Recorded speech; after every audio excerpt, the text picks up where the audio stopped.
everybody, welcome back to our channel. Welcome back to Memorial May. Today I am going to downtown historic Melbourne, Old Melbourne, and I'm going to show you as many of the historical markers or sites that are still there. Just FYI, some of the markers, the site is gone, and some of the sites, the marker is gone. So we're just going to look for anything listed on the HMDB website in downtown Melbourne. I don't think I'm going to be able to hit every single location, but I am going to hit as many as possible. We're going to be out on stretching our legs, getting a good hike in. It's a beautiful day, a little bit hot. That's why I've got my archaeology hat on, but let's go find some history in Melbourne, Florida, shall we? This first building is the one that inspired the idea I had to film all the historic buildings around my town. I have admired it every time we have driven past it for the last 2 years since we moved here. It is located right on Highway US 1, which follows the Indian River Lagoon north and south, and it's almost right across the street from our favorite coffee place called Seven Brew. It has always been an eye-catching structure, and it was added to the National Register of Historic Places in 1982. When work began on this building in 1926, it was known as the Florida Power and Light Company of Miami's ice plant on Dixie Highway in Melbourne. At the time of its construction, the building had a modern appearance and was of similar design to the other Florida Power and Light buildings. The frame is steel with tile block and stucco and cost around $25,000 to build, but the cars for loading brought the total investment up to $100,000. At the time of construction on this ice plant, Melbourne was still a small town of approximately 5,000 people, and the buildings consisted mostly of houses, a few small hotels, a downtown area, and a large cypress sawmill west of town. Some retirees had moved down here from the north, but the land boom was not nearly the scale of Miami's. Most residents operated small businesses, worked at the sawmill, or were involved in agriculture or fishing. The brand new 50-ton ice plant would benefit everyone, especially the local fishing industry, which shipped its catch in wooden barrels full of chipped ice. This was to be the newest, most modern, and one of the last ice plants to be constructed by the then very young Florida Power and Light Company. The Florida Power and Light Company was incorporated earlier in 1925 and was a conglomerate of 58 assorted power, ice, gas, and transportation ventures. The ice and electric power businesses were intertwined throughout the state because many of the small power companies were also producing ice with or without electricity. The ice produced at such a plant was of much higher quality than what could be made at home. It could stay frozen longer and was crystal clear because it was serrated. However, Congress passed a bill in 1935 designed to break up the total control of utilities in a community by a single company, forcing Florida Power and Light to give up all endeavors except the production and distribution of power. City Products Corporation began leasing the Melbourne plant in 1941 and continued operation until 1977, when the plant was closed and abandoned. At various times, proposals have been made to redevelop the building as a restaurant, offices, or residential space.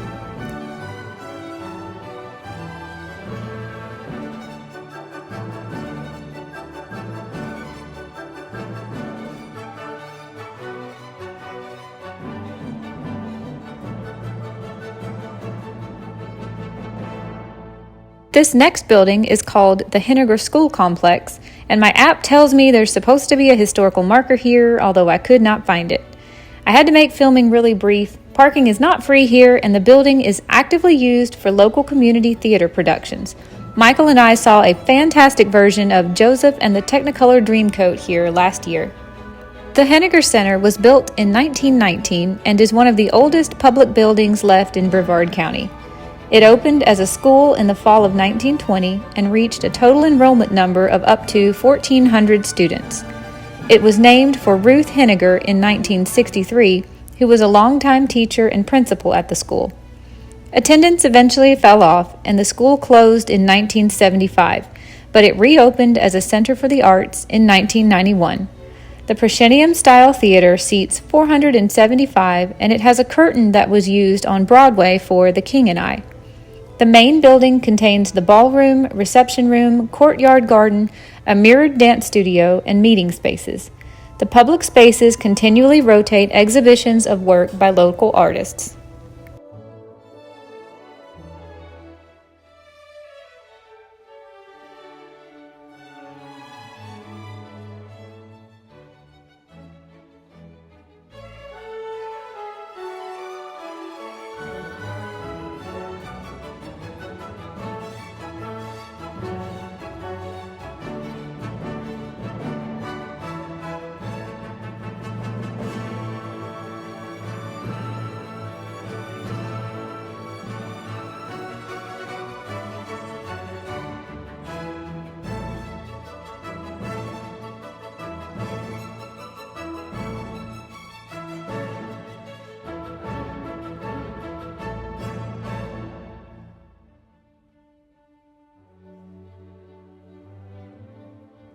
Next up, we are rounding the corner here where neither marker nor historic building exists anymore. My app tells me there's supposed to be a marker left on the site, but I didn't see it. I couldn't find it. This used to be the site of the Orange Spot Inn. The original hotel on this site was built in 1884 on property that Richard W. Good purchased from Thomas Mason, who was one of the first white settlers in Melbourne. Mrs. R. W. Good operated the rooming house here, which was also called the Good House. In 1894, the Campbell family purchased this property, enlarged the hotel, and changed the name to the Bellevue Hotel. They added a water wheel and a cement pool. In the early part of the 20th century, tennis matches were held on the Bellevue's tennis courts, and the entire population of Melbourne would come out to watch.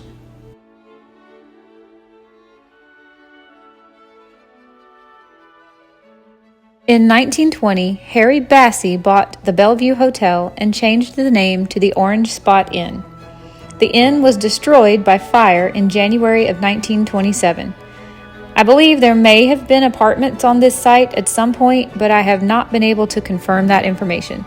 And I'm still not sure why there was supposed to be a marker on this site for a hotel that burned down 100 years ago, but I'm showing the barren field anyway since I walked out of my way to go look for it.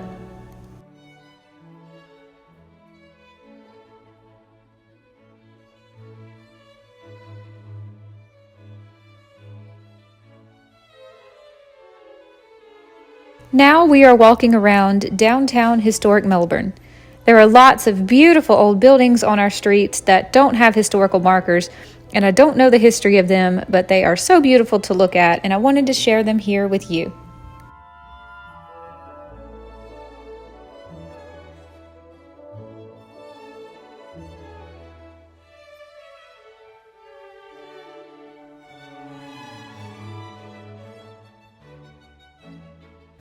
This is called the Flatiron Building and was built for $50,000 in January of 1925. It was named for its triangular shape and because of its similarity to the famous Flatiron Building in New York City. Local businesses were housed on the first floor, professional offices on the second, and a third story was added to feature a luxury hotel. There has always been a barbershop in this building, and it has also housed men's apparel, restaurants, upscale bars, and retail stores.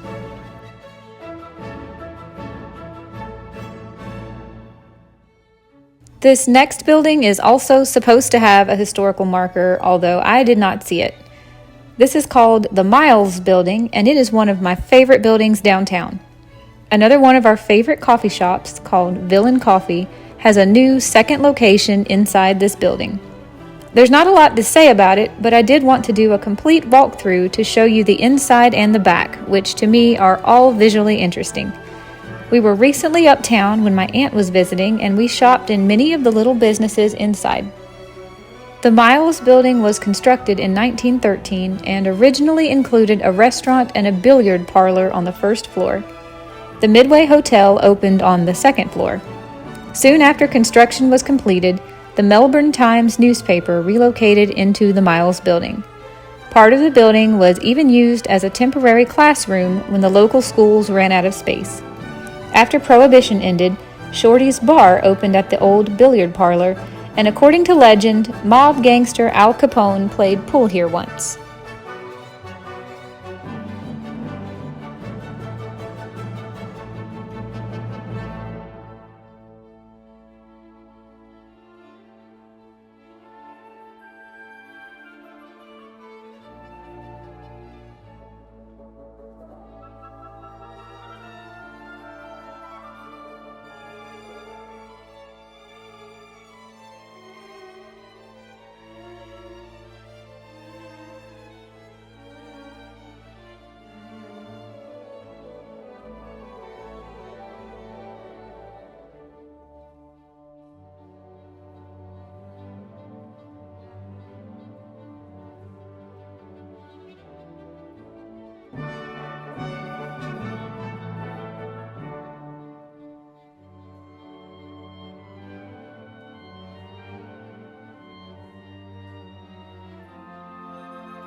We've got to walk a few blocks to get to the next historical marker.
The next site has a marker for the Tin Can Tourist Campground, and I'll be honest, I had absolutely no idea what that could mean, so I looked it up.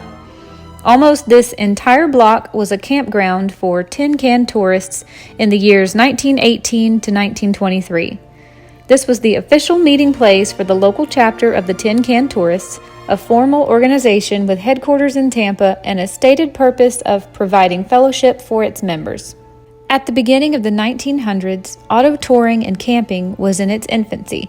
There were no public camping grounds or parks maintained for campers, and people who wanted to camp would have to secure permission to stop on private property, a village common, a school, a churchyard, along the roadside, or even in a cemetery. Many of these early campers were not too particular of their personal habits, leaving litter or a mess behind, sometimes stealing from farmers and gardens. The whole camping fraternity suffered, and it became difficult for any camper, no matter how honest or careful, to get permission to camp anywhere near civilization. In January of 1920, a group met in Tampa and organized a constitution and bylaws. They gave their leader the title of Royal Tin Can Opener. Tourists from all over the country traveled to tin can campgrounds. They camped in tents, homemade trailers, and even wooden shelters built on the backs of Model T Ford trucks. Outhouses and hand pumps provided their only means of sanitation and water. Campers washed in outdoor wash tubs, and cats, dogs, and chickens roamed around the campgrounds. Campers would also gather around a big campfire for hot dog roasts. Gospel cars often came with the campground, bringing with them hellfire and brimstone collection plates. Billy Graham indicated in Called to Preach that he began his ministry preaching at a tin can trailer park.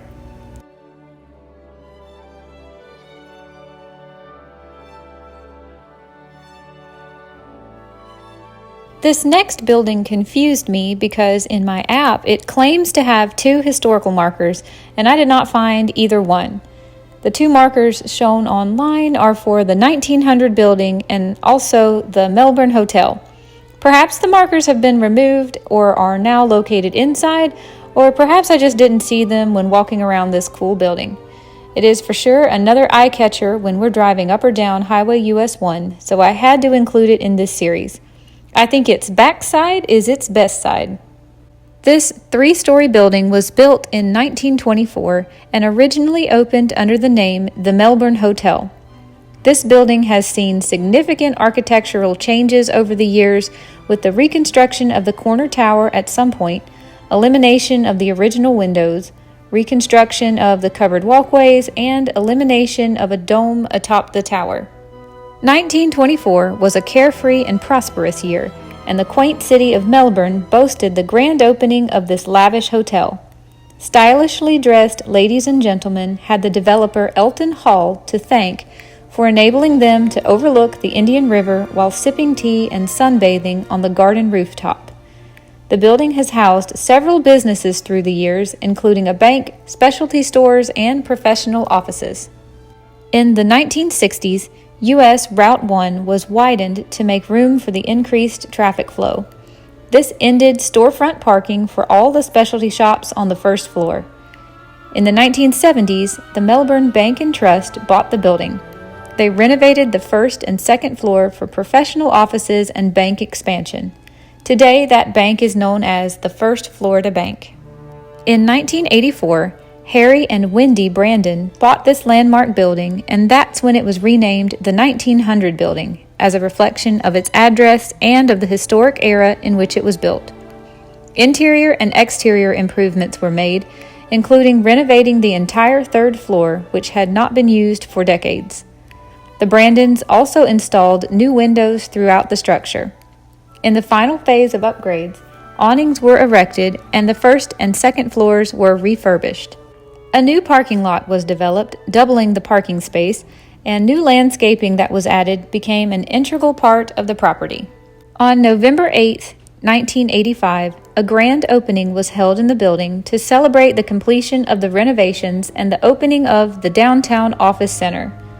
A time capsule filled with informative publications and trends of the era was buried in the West Courtyard to be opened on November 8, 2045.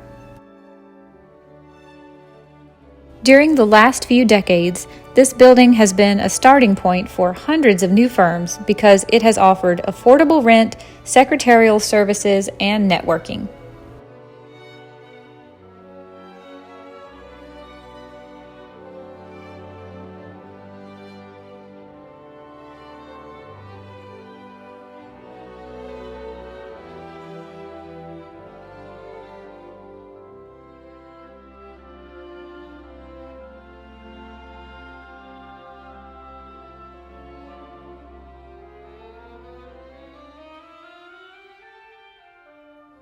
Right across the street from the 1900 building is this building, which has a historical marker and calls it the First Congregational Church of Melbourne.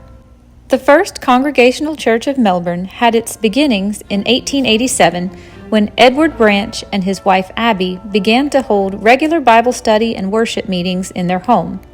In December of that year, 5 men and 7 women signed a covenant that was the first step towards the construction of a church building. In 1892, a local businessman named W.H. Powell donated a corner lot on 2nd Street, which is also known as Strawbridge Avenue, and Washington Street, which is today Highway US 1. The church frame with a steeple was designed by local builder R.J. Anderson and was completed in 1803 at a cost of $2,065. Records show that the extra funds donated for the church's construction were used to start a fund to supply an organ. The first church service was held on Sunday, July 2, 1893. In 1929, the church was greatly expanded by 4 large stucco-covered additions, and in 1959, the stained glass windows were added. Between 1960 and 1999, the building served as the United Church of Christ Congregational. On January 3, 2000, the building was sold to His Place Ministries East Coast for continued use as a church and outreach program.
Up the road just a little ways is this original building erected by Harry Crenshaw in 1926. It opened in April of that year as the Crenshaw Hotel and Apartments. I gotta be honest, there is really not much information online at all about the history of this place, above and beyond what we can read on the marker here. But I thought it was a really pretty building. It definitely looks vintage, and I thought it was worth showing anyway.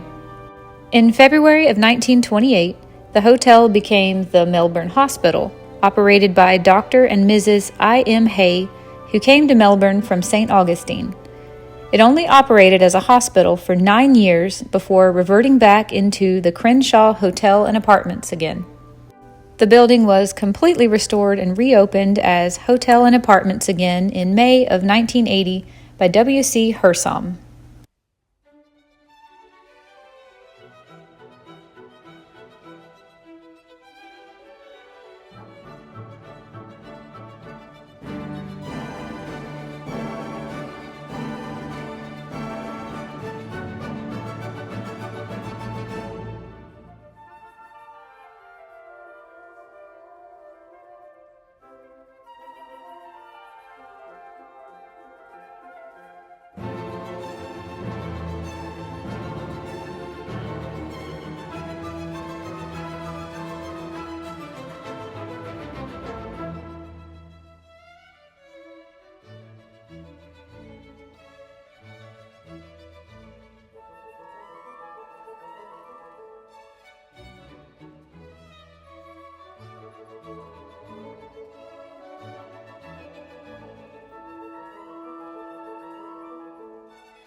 Last on our tour, we are going to look at a beautiful old house located right here on the Indian River Lagoon. What an awesome place to live. I love this lagoon like most people love the beach, I think. I did get to chat briefly with the homeowner, who was just as nice and kind as she could be. I'm happy to report there is a wild sand crane making himself right at home on this property. You'll see why I think this house is so cool when I tell you about the man who built it and why I was so happy to see a sandhill crane in the yard. This house was built sometime around 1898 to 1900 by a man named William O. Wallace from Indiana. Wallace lived here with his wife Maybelle and their 4 children. Wallace was an expert fisherman and musician, and he kept backyard pens filled with live alligators, turtles, and fish for nature study. He loved the river and taught his children the ways of manatees and dolphins. He shared the fish he caught with other settlers and even with the pelicans. Sandhill cranes ate with his chickens, and a tame fawn roamed in his yard. Wallace organized and directed Melbourne's first orchestra, composed of his children and their cousins who lived nearby. Uncle Billy's band played at parties at the old Carlton Hotel and at early 4th of July celebrations in Melbourne. Wallace later became the first city band director in West Palm Beach. All right, guys, I hope you enjoyed that little tour of historical downtown Melbourne and all the historical markers that I was able to get to. This by no means is a comprehensive list of every single one of the historical markers, but it was all the ones I was able to hit and the ones that were the most interesting to me, or what I thought were the coolest looking buildings and houses and whatnot. So I hope you enjoyed this video, and I really hope you're enjoying this series because I'm having a great time making it, and I will see you guys at another marker another day. Bye, everybody.